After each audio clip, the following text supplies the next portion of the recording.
uruhigi rero rwarahindukiye. Umuntu wese akwiye kubaho azi yuko hari umunsi wo gupfa. Byose baca bavuga ngo neva.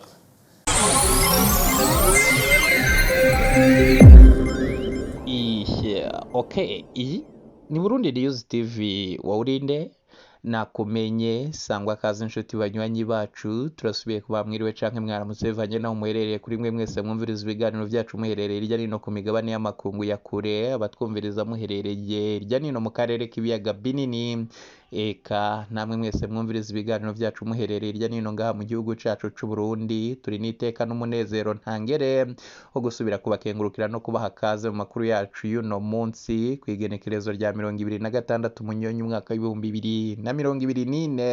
Turabakengurukiye cyane mwe mwese mwahejeje gufyonda sabone, kuba tarabikora kandi abasabe kumanuka munsi y'ino video muraba handitse ijambo sabone mu fyondeko, murace mu ntara akazogera naho nyene mu fyondeko. Hama tuje turabana mu makuru n'ibiganiro tubashitsa ku munsi ingingo nkuru ziza kugira ibiganiro byacu vy'uno munsi turazifatira ku makuru akomeye cyane ahejeje kudushikira, ibintu vyasubiye kuyangara mu nyuma zuko hari amakuru akomeye cyane ahejeje kudushikira ko abasirikare b'u Burundi bashiriye mu mashamba ya Republika Iharanira Intwaro Rusangi ya Kongo. Ivyo biri mu itangazo rihejeje gushirwa habona n'umurwi wa Red Tabara. Niki gitumye abo basirikare bagandagurwa, nibiki biriko bibangaha mu gihugu cacu c'u Burundi? Ivyo byose uraza kuvyumviriza mwidonido ry'amakuru yacu bikabuko mu nyuma zuko amakuru akomeye cyane ahejeje kudushikira na yuko Mama Buntu umutambukanyi wahora ari umukuru w'igihugu cacu c'u Burundi umuhisi nyene icubahiro Petero Nkurunziza tawundi ni Denise Bucumi Nkurunziza. Inkuru mbi cane irahejeje gushika ko kuri ubu ngubu agwaye cane, agwariye mu bitaro. Umugabo wiwe yahashitse ryari, ni ihe ngwara agwaye, vyoba vyagenze gute? Amatwa dusumira na yuko ubwo bugwaye bwiye ngo bwoba bufise aho buhurira n'amajambo yahejeje gutangaza Kamara amazi ubutegetsi bwa Gitega. Ayo majambo yatangaje nayahe? Twavuganye n'umwe mu ba hafi mu muryango wiwe aca aratubwira uko vyose vyifashe, navyo turaza kubibashitsa ko mwidoni ry'amakuru yacu bikabuko mu nyuma zuko amakuru akomeye cyane adushikira arajanye n'umugwiza tunga yaraye asandavye mu bitaro vya Cibitoke. Uwo mugwiza tunga arashobora gukwegera u Burundi, urupfu rwiwe ngo rurimwe abategetsi bakomeye ngaha mu gihugu cacu c'u Burundi. N'amakuru akomeye cyane ahejeje kudushikira bikabuko mu nyuma zuko mumenyesha makuru Juste Gayeri asubiye gukora amateka akomeye ngaha mu gihugu cacu c'u Burundi. Nibikakoze manuka munsi iyi video uraba handitse ijambo sabone ufyondeko, uracubona hari akazogera naho nyene ufyondeko. Hama tuje turabana amakuru n'ibiganiro tubashitsa ku munsi eka tudatevye amakuru yacu tuyatangurire ko yajanye na rwa rupfu rwo mu Gwizatunga akomeye ngaha mu gihugu cacu c'u Burundi. Akaba ari umurundi w'umunyamerika yari amaze hafi umwaka agwariye mu Burundi. Twari twababwiye amakuru akomeye cyane ajanye n'ingene uwo muntu akomeye ngaha mu gihugu cacu c'u Burundi atawundi ni Karibwami Mapesa, yari umugwizatunga akomeye. Hari amakuru akomeye cyane avuga ingene yari yatumye umukurikiranira ivyo yariko arubaka mu Burundi. Mu nyuma ngo yasanze yaramubeshe, ngo yaje gukorana na bamwe mu bategetsi bakoresha mangetengete ngaha mu gihugu cacu c'u Burundi, ngo baca bararya uwo mugwizatunga amahera yiwe, nawe nyene ngo yarabikurikiranye. Hamaca asanga ngo yari yatumye yaramubeshe, ntavyo yubakishije, agize ngo aragaruka mu Burundi kubaza ivyiwe. Mapesa yafashwe n'ingwara iteye ubwoba, aravyimba umubiri, mu nyuma atangura kubora. Yarivuje ahashoboka harabura ico agwaye, aje no ku baganga b'ikirundi biranka. Mu ndwi iheze Mapesa yari yakuwe n'igipolisi aho yaragwariye mu muhana, ajanwa mu bitaro mu Cibitoke. Nta ntambwe yigeze agira kuva ashika mu bitaro. Abagenzi bari bamutabarije basigaranye agahinda kenshi kuko arinze ashengera batamubonye. Baratewe ubwoba n'abategetsi bakomeye ngaha mu gihugu cacu c'u Burundi. Turahojeje umuryango wa Karibwami Mapesa na cane cane umuvyeyi wiwe ari mu gihugu ca Malawi. Bamwe mu nshuti ziwe ziri muri Amerika zari zimaze iminsi zibaza amakuru yiwe. Turahojeje bano bagenzi biwe bari bamutabarije, none agiye batamubonye. Imana ihe kwigumya biwe bose basigaye, inahezagira uwo wese yagerageje gutabara umuhisi. Karibwami Mapesa yararuhiye hano ku isi, ese yaronka kuruhuka inyuma y'ubu buzima? Ivyo biruko mu nyuma z'uko hari amakuru dufise yo kwizera ko amahera yiwe ariyo yobatumye urupfu rwiwe ruba.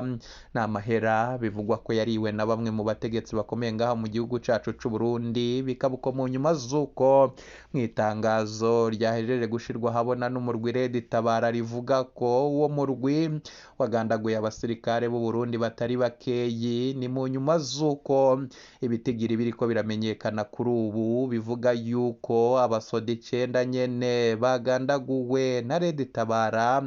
Mw'itangazo muhari Red Tabara waraye usohoye umenyesha ko ejo haheze kw'igenekerezo rya 25 Munyonyo umwaka w'2024 wagize igitero ku kicaro gikomeye c'igisirikare c'u Burundi ahitwa Rubwebwe muri Repubulika Iharanira Intwaro Rusange ya Kongo.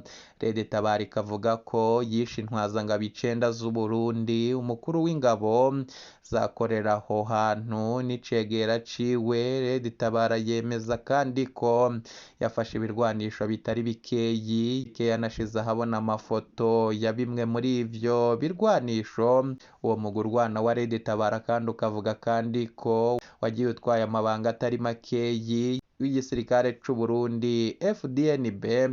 Ku ruhande rwa FDNB, General de Brigade Gaspard Baratuza yiyamirije ayo makuru. Wewe akavuga ko Red Tabara ariyo yaburiye abantu muri ico gitero, akemeza ko vuba FDNB izokwerekana abagwanyi ba Red Tabara baherutse gufatwa ku rugamba. Amasoko yacu mu gisirikari yemeje iyo ntambara yabayeho, ariko batubwiye ko bataramenya neza ivyononekaye. Ni mu nyuma z'uko kandi amasoko yacu yatubwiye ko afise amakuru y'abasoda 4 bishwe. Mw'itangazo ryayo Red Tabara yararangije ivuga ko ibabazwa no kwica abasoda b'u Burundi bemera gupfira akarwi gatoya gapfukamye igihugu mu nda.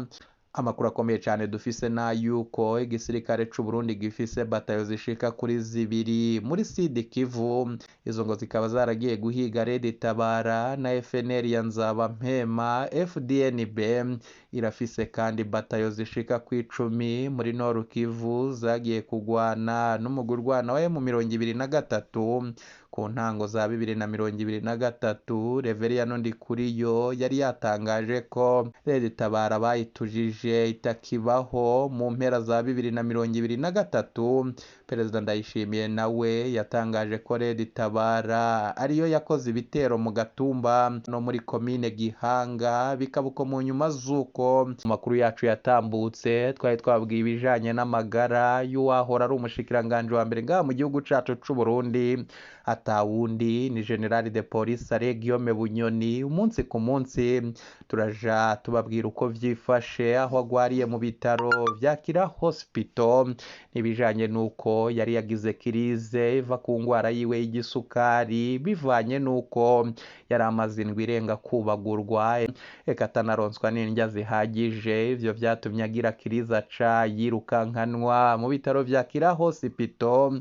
Uburwayi bwiwe kuri ubu ngubu ngo burakomeye cane, ariko ntarasandaba, aracyarimwe akuka gakeyi. Nubwo abamushitseko batangaza umwanya ku mwanya mushobora kuza kumva inkuru mbi yuko yoba yitavye umuremyi.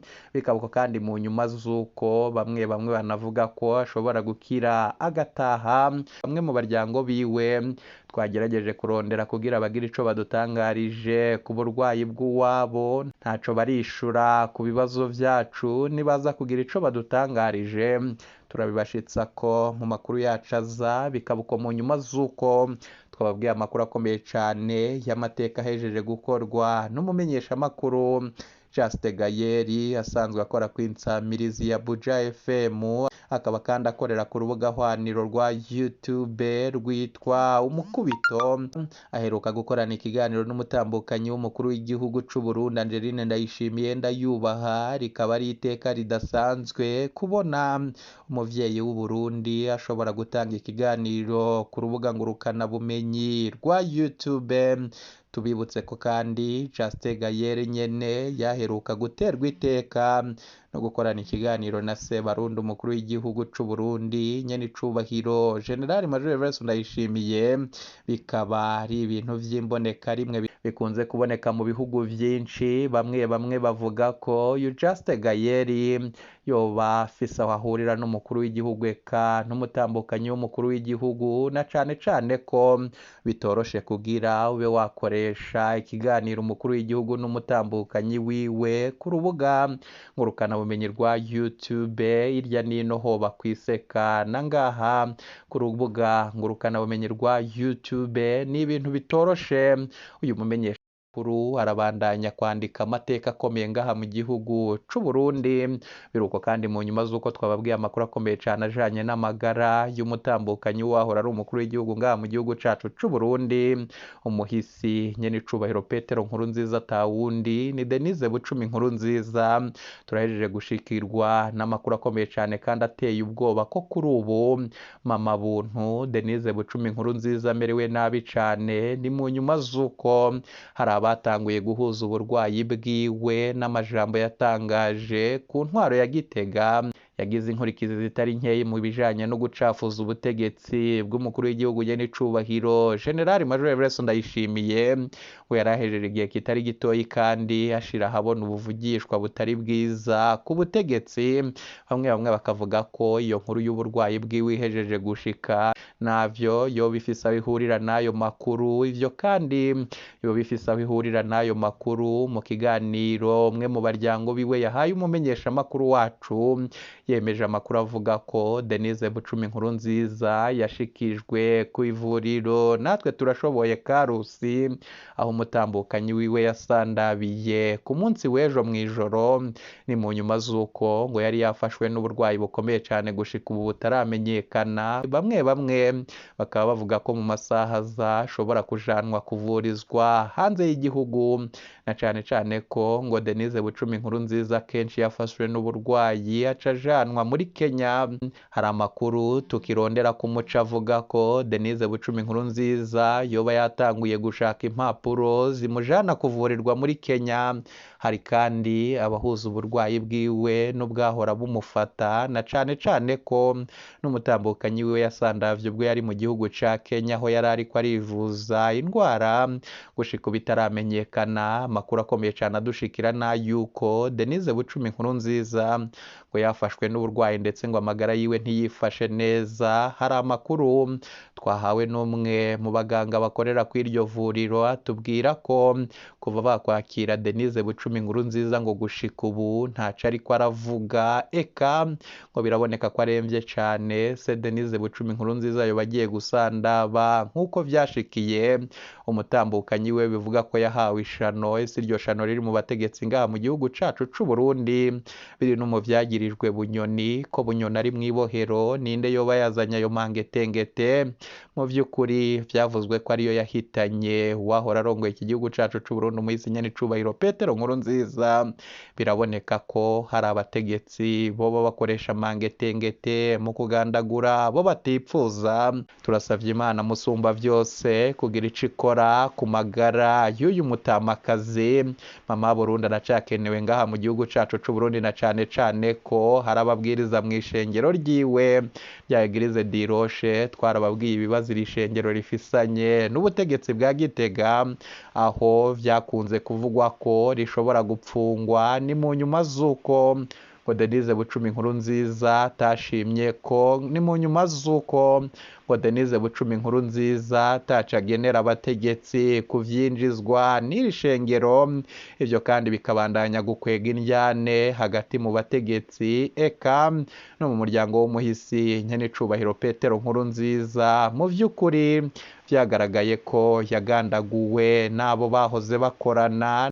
Abamenyesha makuru bacu bariko barakurikirana buri kimwe cyose kubijanye n'amagara y'umutambukanyi wahora arongoye iki gihugu cacu c'u Burundi.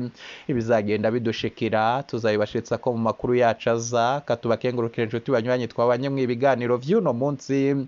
Tubakengurukire cyane mwe mwese mwahejeje gufyonda sabone kuba atarabikora, kandi abasabe kumanuka munsi y'video murabahanditse ijambo sabone mu fyondeko, muraca mubona ari akazogera naho nyene mu fyondeko.